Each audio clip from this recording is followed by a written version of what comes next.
Samuel Peter Schmidt donne la parole aujourd'hui dans sa conférence à l'une de ses ouailles. Celle-ci raconte les circonstances d'une guérison où elle dit discerner la main miraculeuse de Dieu. Soyons bien attentifs à ce témoignage et à la suite de l'intervention du pasteur et on se retrouve bientôt en studio. Eh bien, pour ma part, je viens de vivre aussi un miracle. L'année dernière, en août 2009, j'ai été opérée d'une prothèse à la hanche. Et j'en suis ressortie avec 15 mm de déhanchement. Donc, j'ai dû avoir des chaussures orthopédiques, des semelles orthopédiques. Et récemment, un an après, je vais dire le 25 août de cette année, 2010, je suis tombée, j'ai loupé le trottoir. Et je suis tombée sur le côté de la hanche. Or, j'ai eu mal au bras, j'ai passé des radios du bras, de la main et de la hanche, effectivement. Hier, je suis allée voir le médecin, lui apportant les radios. Et il était perplexe devant la radio, disant « Je n'y comprends rien. Je n'y comprends rien. » Qu'est-ce que vous ne comprenez pas? La hanche est au même niveau. Elle est revenue au même niveau. J'ai plus besoin de prothèses ni de chaussures orthopédiques. Merci Seigneur. Samuel Peter Schmidt, bonjour. Bonjour. Nous nous retrouvons donc pour la suite de votre conférence sur les dons du Saint-Esprit. Oui. Et alors, pour une fois, c'est pas vous qui aviez le micro? C'est une bonne chose, je ne l'ai pas toujours, je voudrais quand même vous le rappeler. Oui, j'allais dire, vous faites souvent compléter vos prédications par des laïcs? Eh bien écoutez, oui, j'aime, dans la mesure du possible, j'aime que simplement les personnes présentes puissent, si elles ont quelque chose qui complète ce qui sera dit, eh bien intervenir. Alors, cette guérison est un peu curieuse. Cette dame est tombée et finalement, c'est sa chute qui l'a rétablie. Vous savez, Dieu a toutes sortes de moyens surprenants finalement pour venir au secours d'une personne. Et je crois que cette phrase de l'Écriture me revient. Y a-t-il quelque chose d'étonnant chez Dieu? Non. Non, même dans la méthode. Parce qu'on voit difficilement, mécaniquement, comment une chute pourrait rétablir la hauteur des hanches, enfin. Oui, surtout avec un déhanchement de cette importance-là. Et je comprends la perplexité du médecin. Qu'est-ce qu'il en conclut, lui, ensuite? Qu'est-ce que dit le corps médical quand Alors, il est face à des choses comme ça? Comme elle le disait, ils étaient sans voix, mais je n'ai pas eu l'occasion, moi, personnellement, de parler avec eux, donc je ne peux pas me prononcer. Alors, dans la sélection suivante, c'est vous qui reprenez les commandes. Jésus associe pleinement le Saint-Esprit à la fonction que lui-même avait remplie en partie, si ce n'est que lui se donnera encore sur la croix pour nous. Lorsque vous lisez dans Jean 16, il est dit « Cependant, je vous dis la vérité, il vous est avantageux que je m'en aille. Car si je ne m'en vais pas, le Consolateur ne viendra pas vers vous. Mais si je m'en vais, je vous l'enverrai. Et quand il sera venu, il convaincra le monde en ce qui concerne le péché, la justice et le jugement. » La mission du Saint-Esprit est de prendre la place de Christ avec nous. Il est un autre consolateur. Il n'est pas une puissance impersonnelle. Très souvent, on a le sentiment que le Saint-Esprit, c'est une puissance que l'on va pouvoir prendre et utiliser à notre guise. Que Dieu soit béni. Le Saint-Esprit est Dieu. Il est une personne, je vous l'avais déjà dit. Il console, il dirige, il enseigne, il a tous les attributs d'une personne. Le Saint-Esprit est Dieu en action. À chaque fois qu'il y a opération surnaturelle, c'est le Saint-Esprit qui agit. Unissez la parole et l'esprit et les œuvres surnaturelles vont avoir lieu. La parole et l'esprit. Et vous ne pourrez jamais séparer la parole de l'esprit. Lorsque la parole est proclamée et que l'esprit alors se met en mouvement, cette parole devient une réalité. Le seul esprit que Jésus a promis, c'est le Saint-Esprit, et l'Esprit de Dieu produit des miracles. Et vous ne pouvez pas dire « j'ai le Saint-Esprit », vous ne pouvez pas dire « je connais le Saint-Esprit » si vous ne croyez pas au miraculeux. C'est impossible. Et je crois que quand nous doutons, nous attristons le Saint-Esprit. Parce que nous remettons en question sa puissance. Alors vous dites très souvent, on a le sentiment que le Saint-Esprit, c'est une puissance que l'on va pouvoir prendre et utiliser à notre guise. Mais pourtant, moi, j'ai pas l'impression que beaucoup de gens sont dans cette disposition d'utiliser aisément le Saint-Esprit-ci. Nous rencontrons, et je rencontre des personnes qui ont le sentiment que c'est elles qui sont aux commandes et que c'est suivant ce qu'elles feront, qu'elles l'imposeront finalement à Dieu au nom de l'autorité qu'elles ont reçue. C'est un peu particulier à la mouvance évangélique, pentecôtiste. Je ne sais pas si c'est particulier à nos milieux. Évidemment, ça sera beaucoup plus sensible ou visible dans les milieux charismatiques, pentecôtistes, parce qu'on parle premièrement de la puissance de Dieu, parce qu'on croit à l'intervention concrète de Dieu dans la vie journalière. Donc évidemment, cela le met plus en évidence. Alors vous dites aussi, à chaque fois qu'il y a opération surnaturelle, c'est le Saint-Esprit qui agit. Est-ce que vous pouvez nous expliquer ça? Parce que dans le fond, on pourrait se dire, mais pourquoi est-ce qu'on ne dit pas que c'est Dieu lui-même qui agit? Pourquoi est-ce que ce n'est pas Dieu, mais c'est le Saint-Esprit? Qu'est-ce qui vous permet de dire ça? Eh bien, autant que je sache, le Saint-Esprit est Dieu également. Le Saint-Esprit est Dieu également. Oui, mais là, je pourrais très bien dire, c'est le Saint-Esprit qui agit. Oui, puisque Jésus dira, vous recevrez puissance le Saint-Esprit, et vous serez mes témoins à Jérusalem, dans la Judée, la Samarie et jusqu'aux extrémités de la terre. C'est-à-dire que cette autorité que le Christ lui-même manifestera, lorsque vous considérez à quel point le Saint-Esprit interviendra souvent dans la vie de Christ, même au moment de la conception, eh bien, vous prenez également conscience alors que c'est lui, l'Esprit dans son ministère qui agit.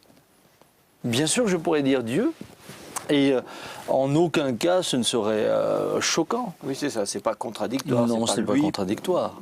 Voilà. Par ailleurs, vous dites encore, lorsque la parole est proclamée et que l'Esprit, donc avec le E majuscule, l'Esprit de Dieu se met en mouvement, cette parole devient alors une réalité. Est-ce que vous voulez dire que la parole devient réalité seulement à ce moment-là?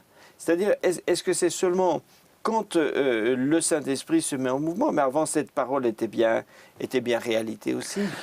La parole en soi est toujours réalité et vérité puisqu'elle est inspirée par l'Esprit. Ce que je suis en train de dire, c'est que cette même parole, lorsque dans certains contextes, l'onction, la présence d'Esprit est là, soudain devient très concrète.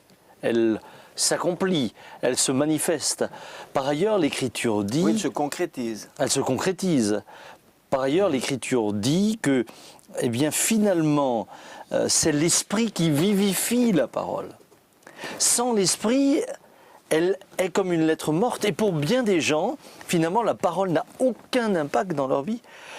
Elle n'opère pas de changement.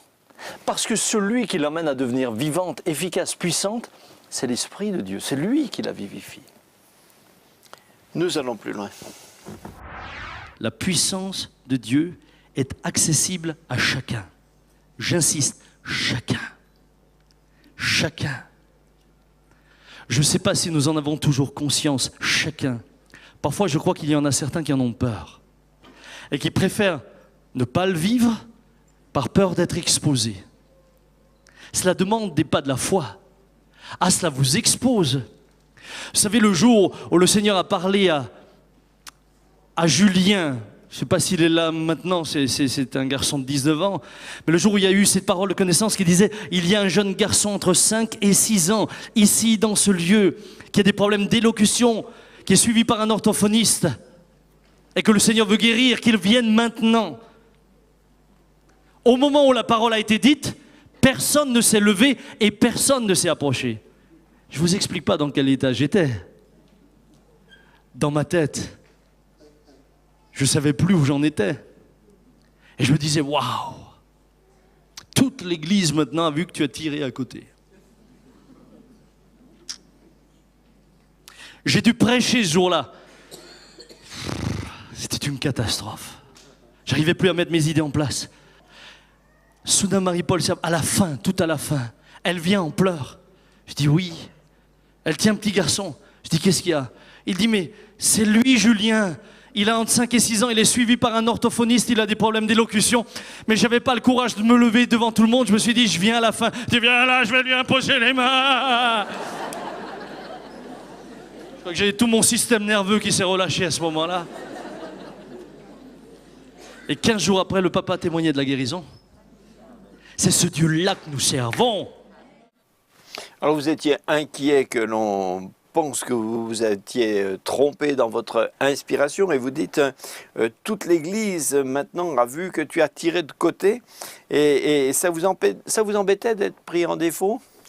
Ce qui m'embêtait plus que d'être pris en défaut, c'était de me tromper dans ce que j'ai cru entendre. C'était cela qui m'inquiétait plus. Et est-ce qu'on vous le pardonnerait de vous tromper? Oui, puisque je peux me tromper. Oui, entièrement. C'est pas pour rien que saint Paul dit que toute chose soit éprouvée. Le jour où je viendrai en disant que ma parole ou la parole que je prononce est finalement indiscutable et qu'elle n'a pas besoin d'être éprouvée. Mais est-ce que ça vous est arrivé de vous tromper et de devoir le reconnaître publiquement? Alors écoutez, il m'est arrivé quelque chose de particulier. J'ai reçu une parole dans laquelle m'était donné le nom d'une maladie. Et j'ai demandé à ce que la personne ou un médecin me confirme cela. Et donc dès la fin, un médecin est venu et me dit « mais moi je n'ai jamais entendu parler d'une telle chose ». C'est un chirurgien de surcroît. Ah, ça c'est embêtant. Et puis alors vraiment cela m'a travaillé et dans la semaine j'ai pris la décision que le dimanche qui allait suivre, bien je dirais à l'assemblée, à l'église, que voilà, j'ai dû faire une erreur et j'ai finalement bien dit quelque chose qui manifestement n'existe pas. Et je voulais m'en excuser, demander pardon. Ma décision était vraiment arrêtée, j'allais le faire. Quand le chirurgien en question, j'avais interrogé aussi mon fils qui est étudiant en médecine, qui avait cherché dans tous les livres si une telle maladie existe. Il me dit j'ai pas trouvé. Ça n'existe pas. Et le samedi qui a précédé le dimanche où j'allais intervenir, ce médecin, ce chirurgien me rappelle et il me disait voilà Samuel, je te rappelle parce qu'à ma grande surprise, eh bien en cherchant, oui, cette maladie existe, mais elle est récente et elle n'est pas encore dans les livres de médecine. D'accord. D'où le fait qu'on ne pouvait pas la trouver. Donc vous étiez rassuré, mais enfin vous avez... J'ai été bien sûr reconnaissant au Seigneur, mais en même temps, j'étais tout à fait prêt parce que nous pouvons faire des erreurs. Quand vous recevez une information comme ça, donc là, c'est comme si vous receviez directement un telex, quoi, enfin, comme si vous lisiez un mail. Alors écoutez, je ne pourrais pas comment dirais-je, catégoriser les choses. C'est-à-dire que parfois je suis en face d'une personne et c'est comme si je la connais. C'est inexplicable, je ne l'ai jamais vu. J'étais l'autre jour en Normandie, je suis en face d'un homme et c'est comme si je le connaissais. Et je lui disais, voilà, vous êtes dans telle situation. Et il hochait juste la tête pour me dire oui. Mais c'est une connaissance comme si je l'avais toujours fréquenté. Hormis que c'est la première fois qu'on se voyait. Parfois, c'est comme vous venez de le dire, c'est une pensée qui vient. Et vous savez qu'elle ne vient pas de vous, elle est très claire. Parfois, c'est une image qui peut venir. Et ce qui m'est arrivé de plus troublant, c'est de ressentir par exemple une douleur. Et la parole qui l'accompagnait, c'est la personne souffre au même moment. En compassion avec la même personne. C'est pour ça que je ne peux pas réduire les choses à un schéma précis. C'est de différentes manières que je le vis personnellement. Comment les autres le vivent, je ne peux pas le dire.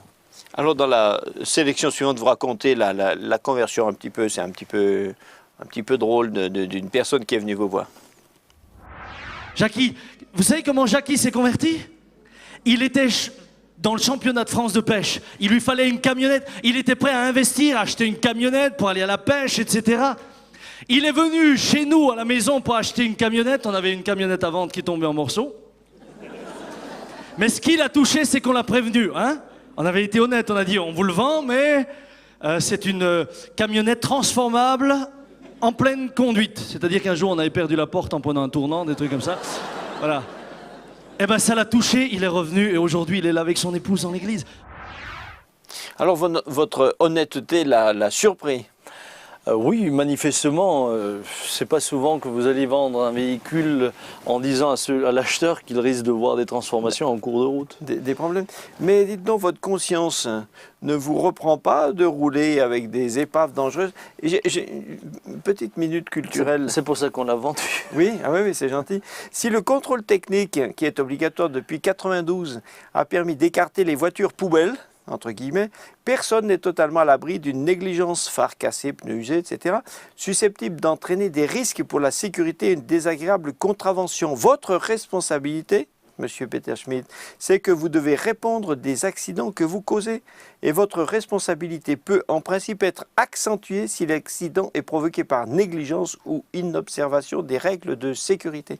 Et merci Monsieur Ribet de me faire peur. Ça vous gênait pas de rouler avec un véhicule dangereux? Eh bien écoutez, alors je dois d'abord vous dire... Quand on est évangélique, on est au-dessus des lois civiques. Non, mais j'aimerais vous rappeler qu'à cette époque-là, d'abord quand on est évangélique, on n'a pas beaucoup d'argent, hein, donc on fait avec ce qu'on a, premièrement. Ouais. Deuxièmement, quand on est à cette époque-là, il n'y avait pas encore le contrôle technique.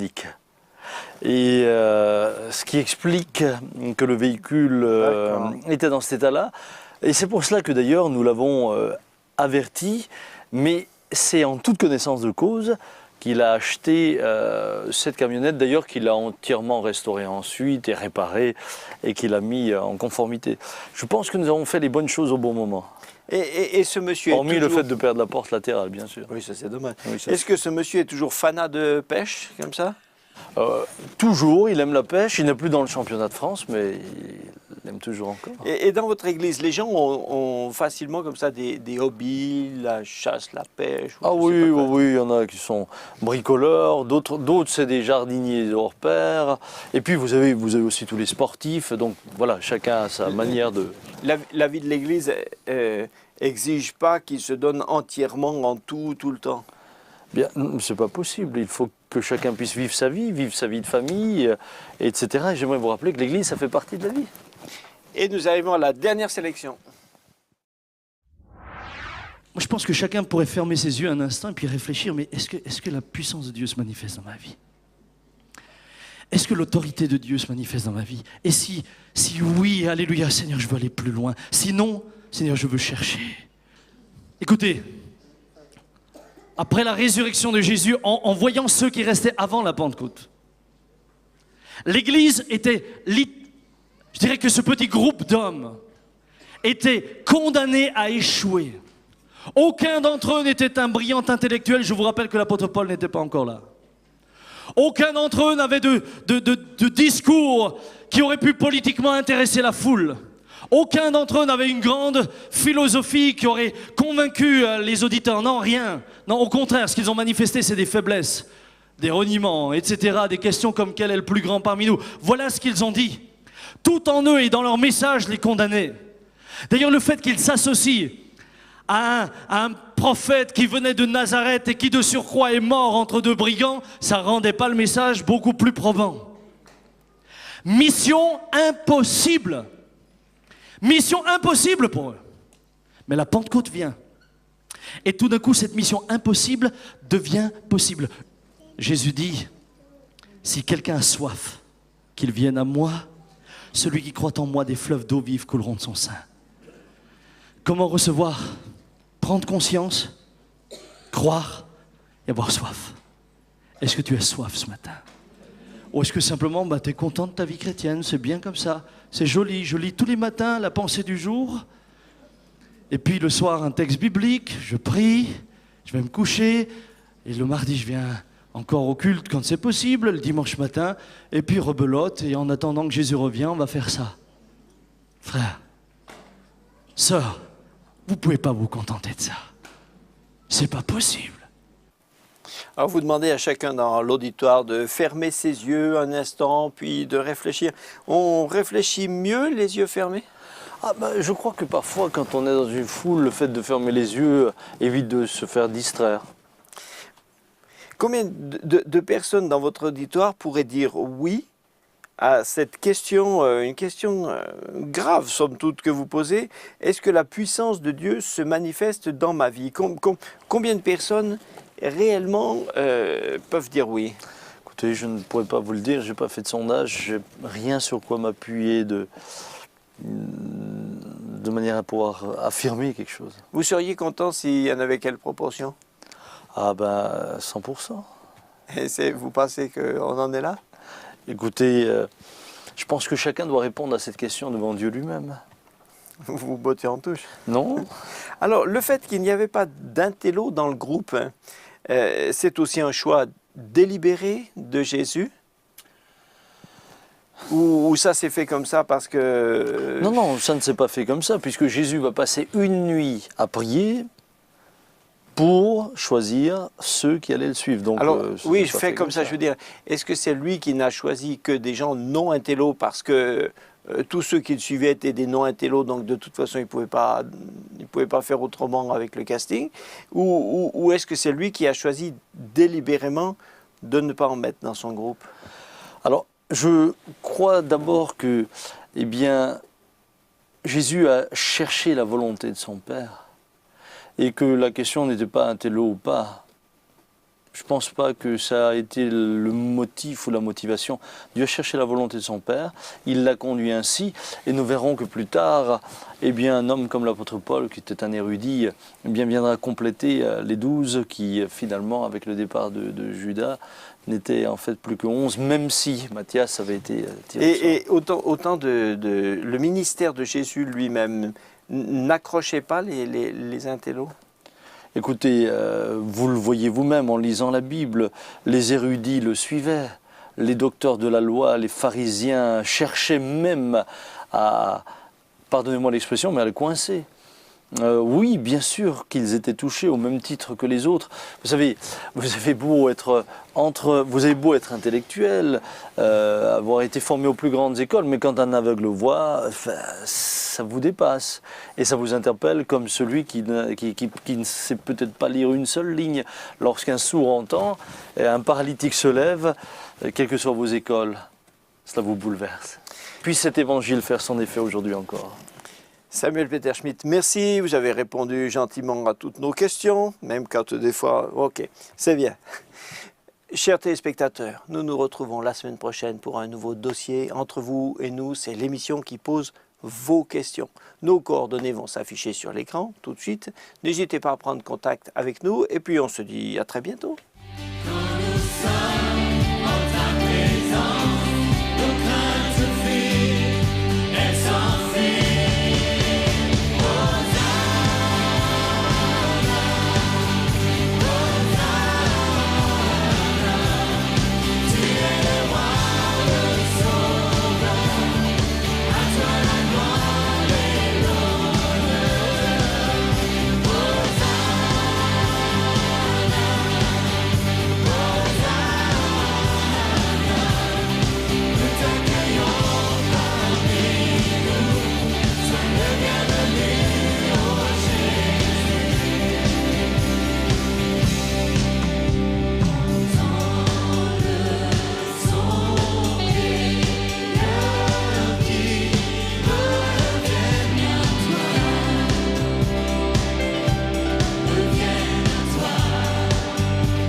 voix du